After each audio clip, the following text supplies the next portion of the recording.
ওই দেখ, মেঘলা এদিকেই আসছে। এমন কুৎসিত মেয়ে আমি আগে কখনো দেখিনি। ঠিক বলেছিস, অসুন্দরীদের প্রতিযোগিতায় ওকে কেউ টপকাতে পারবে না। মুখে এত ডাক ব্রণ যে কোনো মানুষের থাকতে পারে, ওকে না দেখলে জানতাম না। কি জানি ওসব ছোঁয়াছে কিনা, এই ভয়ে মানুষজন আর ওর কাছে ঘেঁষতে চায় না। চল, আর কথা না বাড়াই। ও ওর মতো থাকুক, আর আমরা আমাদের মতো। অপ্রয়োজনীয় মানুষ নিয়ে কথা বলে সময় নষ্ট করে লাভ নেই। হ্যাঁ চল, ওর চেহারা থেকে দিনটাই মাটি হয়ে গেল। মেঘলা একটু ঘুরতে বের হয়েছিল, কিন্তু ওদের কথা শুনে মন খারাপ করে বাড়ি ফিরে গেল। এত তাড়াতাড়ি ফিরে এলি যে? তোর ঘোরাঘুরি শেষ? হ্যাঁ মা, কি দরকার নিজেরই কুৎসিত চেহারা দেখিয়ে মানুষজনের মন মেজাজ খারাপ করার? তাই চলে এসেছি, এত বেড়াতে হবে না আমার। তুই মানুষজনের কথায় কষ্ট পাস না, মানুষের তো স্বভাবে কটু কথা বলার। এই দেখ তোর জন্য কি নিয়ে এসেছি, এটা মাখলেই দেখবি তোর মুখও সবার মতো সুন্দর হয়ে গেছি। তোমার কথাই তো কত কিছুই মাখলাম মুখে, কত ডাক্তার কবিরাজও দেখালাম, কোনো লাভই হয়নি। এটা দিয়েও কোনো লাভ হবে না, শুধু শুধু টাকা নষ্ট করো এসব কিনে। সরো, আমাকে আমার ঘরে যেতে দাও। আরে কে জানি, হয়তো এটা দিয়ে কাজ হতেও পারে। একবার একটু মেখে। এই দেখো, আমার কোনো কথা না শুনেই মেয়েটা ওর ঘরে চলে গেল। ওকে নিয়ে যে কি করব আমি। ভালো লাগে না, সবার মুখে সারাদিন আমার এই চেহারা নিয়েই কথা। আমার নিজের মা বাবাও এসব ছাড়া অন্য কোনো কথা বলতে পারে না। কেউ আমাকে একটু শান্তিতে থাকতে দেয় না। কে যেন একটা পাটকেল ছুঁড়ে মারলো, আর সেটা মেঘলার ঘরের জানালা দিয়ে তার ঘরে ঢুকলো।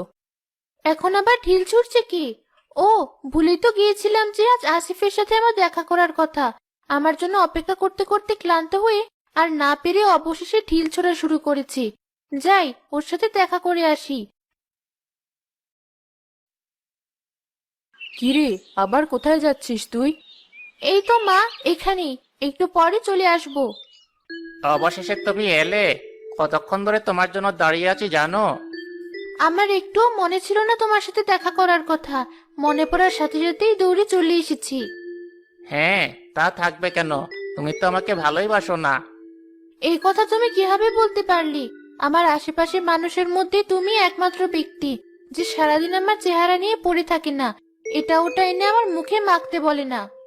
হ্যাঁ, কারণ আমি জানি তুমি এসব পছন্দ করো না। তুমি আমাকে যেমন মানুষ হিসেবে দেখতে পছন্দ করো, আমিও তেমন মানুষ হয়েই থাকি। এখন আমি তোমার কাছে যা চেয়েছিলাম সেটা এনেছো কি? হ্যাঁ, এই নাও তোমার টাকা, আর তোমার পছন্দের এক বাটি পায়েস, কাল রাতে তোমার জন্য রেঁধে রেখেছিলাম। ধন্যবাদ। আসলে আমি অনেক সৌভাগ্যবান যে তোমার মতো একটা মেয়ে পেয়েছি। সৌভাগ্যবতী তো আমি, যে এত কুৎসিত চেহারা থাকার পরও তোমার মতো একটা সুদর্শন ছেলে আমাকে পছন্দ করেছে। তুমি আমার অতিরিক্ত প্রশংসা করো। আচ্ছা, অনেক দিনই তো হয়ে গেল, তোমার ব্যবসা দাঁড় করাতে পেরেছো কি? মা বাবাকে আমাদের বিয়ের কথা কবে বলবে? বেশি দেরি নেই, আর মাত্র 6 মাস পর আমার ব্যবসাটা দাঁড়িয়ে যাবে, আর চাচা চাচিকে আমরা আমাদের বিয়ের কথা বলতে পারবো। তুমি আমাকে সাহায্য না করলে আমার পক্ষে এত কিছু করা সম্ভব হতো না। এভাবে কেন বলছো? যা আমার তা তো তোমারও। আমাদের ভবিষ্যতের কথা চিন্তা করেই আমি এসব করেছি। তুমি না থাকলে যে আমার কি হতো। ও, অনেকক্ষণ হয়ে গেছে, মাকে বলেছি আমি যাবো আর আসবো। বেশি দেরি করলে আবার সন্দেহ করবে। আজ তাহলে আসি। আচ্ছা যাও, পরের সপ্তাহে আবার ঠিক সময় এখানে চলে এসো কিন্তু। আমাকে যেন আবার আজকের মতো দাঁড়িয়ে না থাকতে হয়। ঠিক আছে।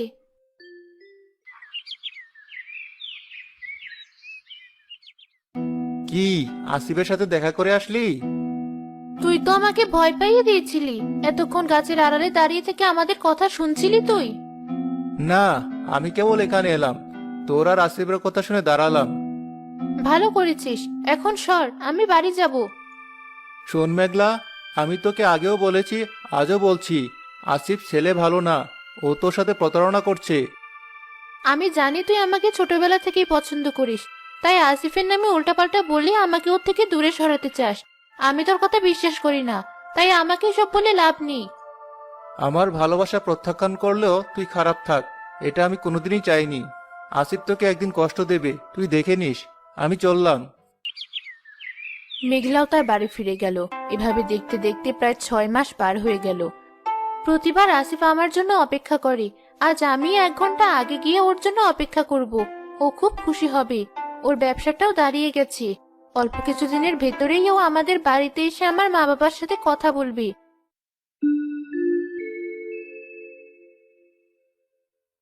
আজ তো সেজেগুজে কোথায় যাচ্ছিস? আমার চেহারা কুৎসিত বলে কি আমি এখন সাজতেও পারবো না? সেটা বলিনি আমি।